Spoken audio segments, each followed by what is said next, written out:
हम इस पूरे ट्रैक के सबसे हाईएस्ट पॉइंट घिया विनायक धार पे पहुंच चुके हैं। बाकी कुछ ऐसी है यहाँ की खूबसूरती जिसको छोड़ने का मन तो नहीं कर रहा है। बहुत ही खतरनाक और दुर्गम रास्तों से हम आगे को बढ़ रहे हैं। पहाड़ की इस चोटी पे आके पिछले 6 दिनों का जो सफर था उसकी पूरी थकान उतर गई। ट्रैक में अनबन हो चुकी है गाइड और ट्रैकर के बीच में। अरे ठीक, अरे रतिक, एक बारी तो मैं डर गया था, मुझे लगा इतने सारे भालू। कैसा हो जब आप सुबह सुबह उठें और चारों ओर का माहौल कुछ ऐसा हो।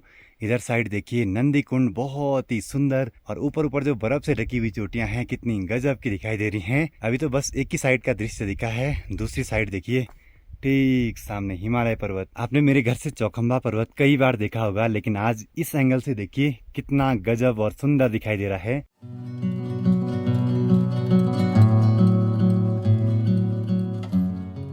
जो बर्फ से ढकी हुई चोटियां थोड़ी देर पहले तक बिल्कुल सफेद थी, अभी पूरी गोल्डन कलर की हो चुकी हैं। बाकी सबसे पहले आप सभी को मेरा प्यार व नमस्कार। मेरा नाम है आलोक राणा और स्वागत है आप सभी का देवभूमि उत्तराखंड के मधमहेश्वर वैली के नंदी कुंड से। आज हमारा ट्रैक का ये 7वां दिन है और कल रात को हम यहाँ नंदी कुंड के पास में एक वडार पे रुके हुए थे।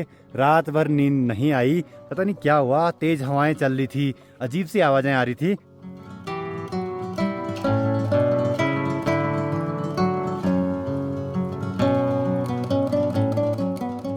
धीरे धीरे सनराइज होने लगा है और चौखमा पर्वत की जो पीक्स है ना, उन पे जो सूरज की जो लालिमा थी वो थोड़ा सा चेंज हो गई है। अभी व्हाइट कलर के होने लगे हैं पहाड़।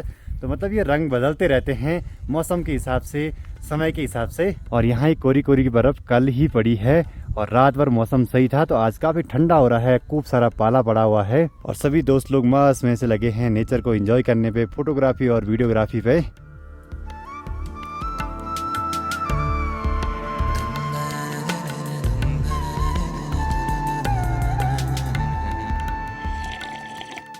देखिए जी चारों ओर धीरे धीरे धूप लगने लगी है और यहाँ पे ना एक ये छोटी सी चोटी है, इसके टॉप पे चल के चारों ओर के नज़ारे दिखाते हैं आपको, क्योंकि वहाँ से बहुत ज़्यादा दूर दूर तक के पहाड़ दिखते हैं। चलो जी, सूर्य देव ने भी दर्शन दे दिए हैं।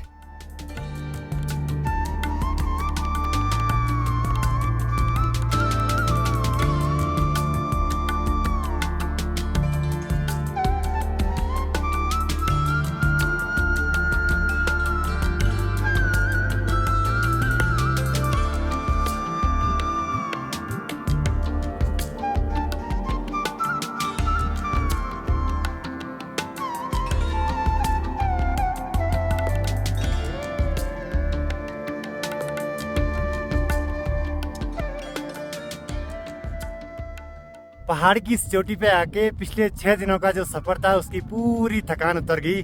तेज तेज हवाएं चल रही हैं, सामने हिमालय पर्वत इतना गजब का चमक रहा है कि क्या ही बोले।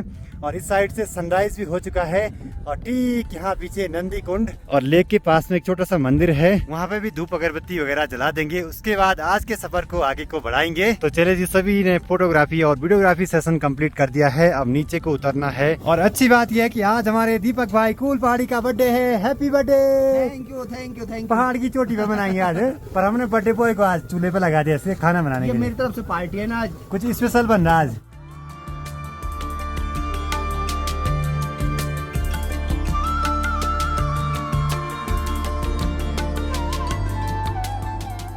देखिए जी, यहाँ पे अपने सारे कपड़े डाल दिए हैं पत्थरों में सुखाने के लिए, क्योंकि पूरे पाले से ना नमी नमी सी फैली हुई थी इनमें। और यहाँ पे ना सुजान भाई और मैं लगे हुए हैं कल जो सेल्फी स्टिक टूटी थी उसको चिपकाने पे।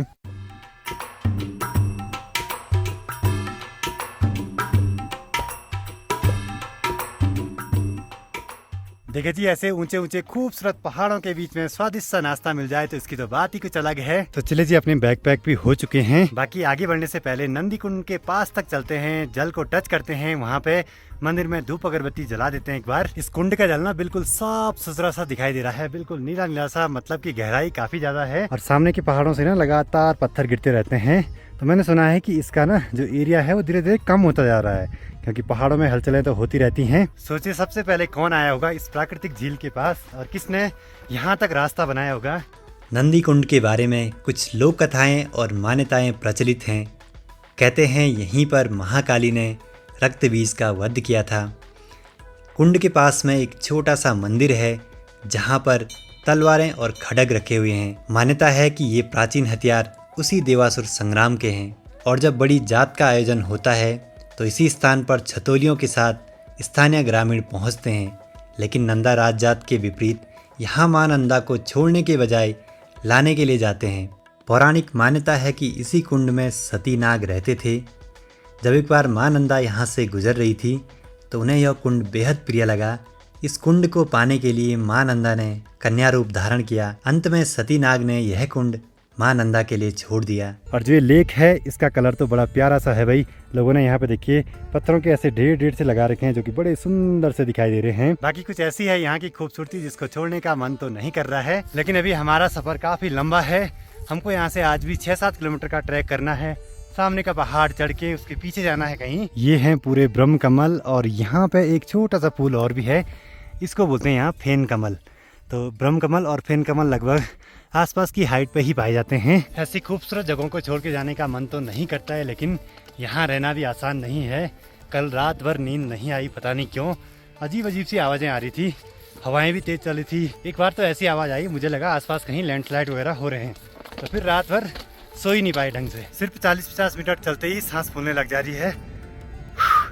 सर्दियों के टाइम पे यहाँ फुल बर्फबारी रहती है और कैलाश बता रहा है कि यहाँ सर्दियों के टाइम पे आ रखा है ट्रैक करने के लिए। बड़ा मुश्किल सा रास्ता रहता है उस टाइम पे। रास्ता रहता नहीं बल्कि बनाना पड़ता है उस टाइम पे, कुछ दिखता ही नहीं, अंदाजे से जाना पड़ता है किसी एक डायरेक्शन में। और यहाँ देखिए पत्थर ऐसे लगाए हैं जैसे किसी इंसान ने लगाया हुआ इनको अच्छे तरीके से, खड़िंचा टाइप के। अब इन सूखे सूखे पहाड़ों पे चढ़ना आसान नहीं होता है भाई। मतलब एक छोटी पहाड़ी चढ़ो, फिर लगता है दूसरी पहाड़ी आ गई, फिर तीसरी, फिर चौथी, और जहाँ तक जाना है ना वहाँ तक पहुँचते कई छोटी छोटी पहाड़ियाँ क्रॉस कर देते हैं हम। यहाँ पहाड़ ऐसे हैं, अगर कोहरा लग जाए थोड़ा सा तो इंसान आसानी से भटक सकता है। लेकिन रास्ते रास्ते में ऐसे पत्थरों की लाइनें लगी हुई हैं या पत्थरों का ढेर लगाया हुआ है। जो भी ट्रैकर यहाँ आते होंगे उन्होंने ये सब चीजें रखी हुई हैं।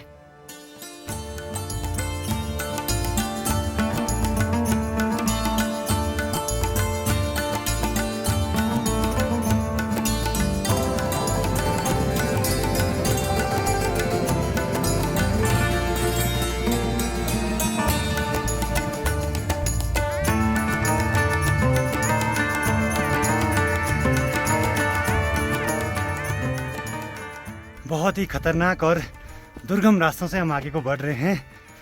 बहुत ही कम लोग इस ट्रैक पे आते हैं क्योंकि आसान नहीं है, बिल्कुल ऑक्सीजन की कमी है। थोड़ा चलते ही सांस फूल रही है। इसमें छोटे छोटे कदम बढ़ा के और हर 20-30 मीटर के बाद रेस्ट लेना पड़ रहा है। आज की चढ़ाई इस पूरे ट्रैक की सबसे हार्ड चढ़ाई में से एक है, क्योंकि चारों ओर कोई भी पेड़ पौधे नहीं हैं, वनस्पतियाँ भी बिल्कुल कम सी हैं। ब्रह्म कमल और जो फेन कमल हमको थोड़ा सा नीचे पे दिखे थे वो भी बिल्कुल नहीं दिखाई दे रहे हैं। चट्टानों पे थोड़ी बहुत शैवाल दिखाई दे रही है सिर्फ।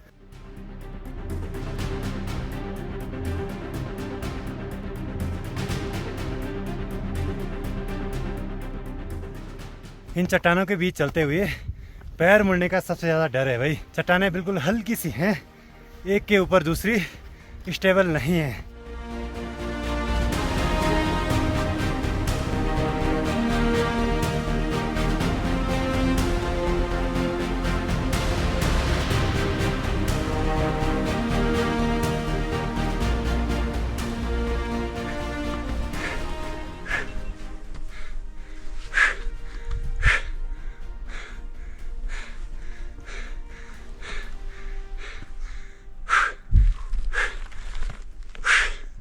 आखिरकार पूरे 7 दिनों के सफर के बाद हम इस पूरे ट्रैक के सबसे हाईएस्ट पॉइंट घिया विनायक धार पे पहुंच चुके हैं और हम हैं लगभग 5000 मीटर की हाइट पे। अभी हमारे पूरे ट्रैक को कंप्लीट होने में 3 दिन बाकी हैं, लेकिन यहाँ पे आने की खुशी कुछ अलग ही है। चारों ओर सिर्फ सूखे सूखे पहाड़ और यहाँ पे है विनायक महाराज का छोटा सा मंदिर, तो यहाँ पे धूप अगरबत्ती जला देते हैं। अब यहाँ देखिए मौसम काफी सही दिखाई दे रहा है, लेकिन धार के ठीक दूसरी साइड पूरा कोहरा सा लगा हुआ है। हमें जहाँ जाना है पता नहीं अभी कितनी दूर जाना है।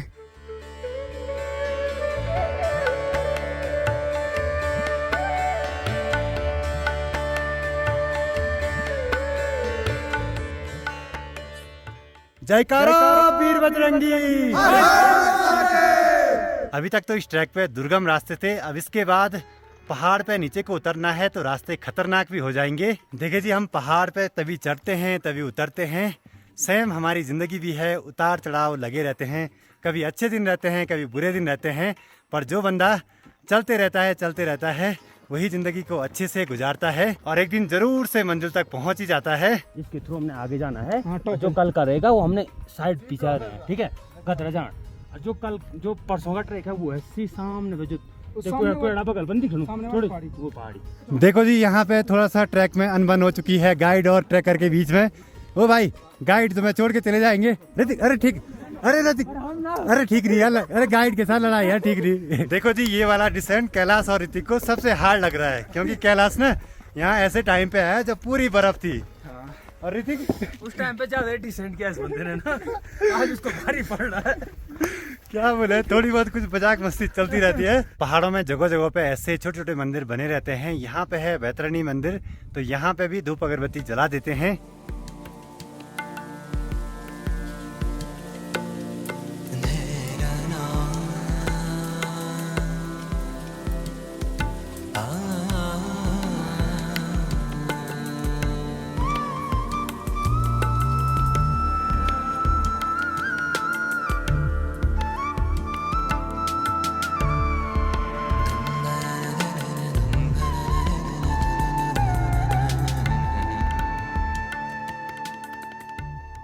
हम अभी ऐसी जगह पे रुके हैं जहाँ से चतुर्थ केदार और पंचम केदार दोनों जगहों के रास्ते जाते हैं। लेकिन इस बार का हमारा ये ट्रैक द्वितीय केदार भगवान मद्मेश्वर जी के मंदिर से कल्पेश्वर महादेव पंचम केदार तक होने वाला है। और इन पहाड़ों से होते हुए हम यहाँ रुद्रनाथ महादेव के मंदिर तक भी पहुँच सकते हैं। और यहाँ पे ये है पनार बुग्याल, ये यहाँ पे शायद ये पितृधार है, और सामने यहाँ पे है तोरी ताल। एक और अच्छी बात यह है कि बादल देखिए हमने पीछे छोड़ दिए हैं। यहाँ पे बैठे हुए हैं तो उतनी ठंडक का एहसास नहीं हो रहा है, मतलब कि हम हाई ऑल्टीट्यूड से धीरे धीरे नीचे को उतर रहे हैं। देखिए जी, हम ऐसी जगहों पे ट्रैक कर रहे हैं, यहाँ नेटवर्क बिल्कुल भी नहीं है। परसों बात हुई थी घर पे, कल भी बात नहीं हुई, शायद आज भी नहीं होगी।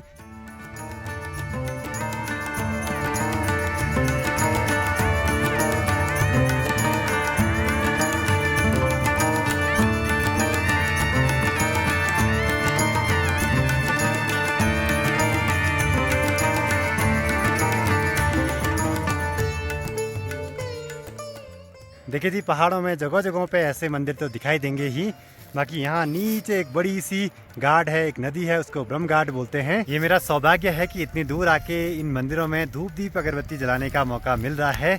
इससे बढ़िया बात और क्या हो सकती है। तो जैसे यहाँ पे धूप अगरबत्ती जलाई, ठीक सामने वाली पहाड़ी पे कुछ जानवर दिखाई दे रहे हैं, शायद भालू हैं या यहाँ जो हिमालयन थार होते हैं। ये है थार, ये है थार, इतना बड़ा। एक बारी तो मैं डर गया था, मुझे लगा इतने सारे भालू, पर वो हिमालयन थार हैं जो कि ऐसे बुग्याली क्षेत्रों में पाए जाते हैं। बस आज की अपनी डेस्टिनेशन पे पहुंचने ही वाले हैं। ये नदी बह रही है, इसी के पास में कहीं रुकने की व्यवस्था कर देंगे। ऊपर तो अभी भी कोहरा लगा है, लेकिन जैसे हम नीचे को उतर रहे हैं काफी साफ है मौसम। तो चले जी, आज की फाइनल डेस्टिनेशन पे पहुंच गए हैं। ये है ब्रह्म घाट, जो कि बगल से एक नदी बह रही है। और मानसून में देखिए कितनी भयंकर तबाही आई होगी इस नदी में। अब ऐसी जगह पे रुकना सिर्फ नहीं होता है सिर्फ मानसून के टाइम पे, आजकल तो थोड़ा बहुत ठीक ठाक ही है। बाकी एक बार आप रुकने की व्यवस्था करते हैं, फिर देखते हैं। कल का सफर तो इन पहाड़ों के पीछे होने वाला है कहीं।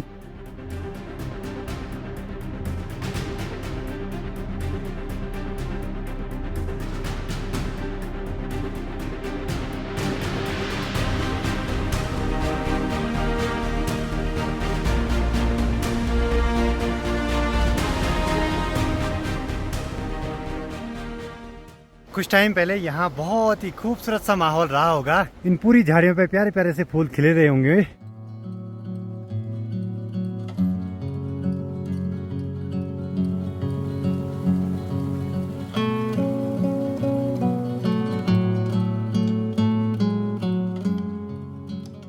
तो चलिए जी, रात का खाना भी बनके तैयार हो चुका है मस्त मज़े से। बाकी खाने में है चावल, चौसे का साग, पापड़ और एक नींबू। तो इस वीडियो को यहीं पे क्लोज करते हैं। वीडियो पसंद आए तो इसको लाइक कीजिए, कमेंट कीजिए और अपने दोस्तों के साथ शेयर कीजिए। मैं आलोक राणा मिलता हूँ आपसे अगली नई वीडियो में। तब तक के लिए जय हिंद, जय भारत, जय देवभूमि उत्तराखंड।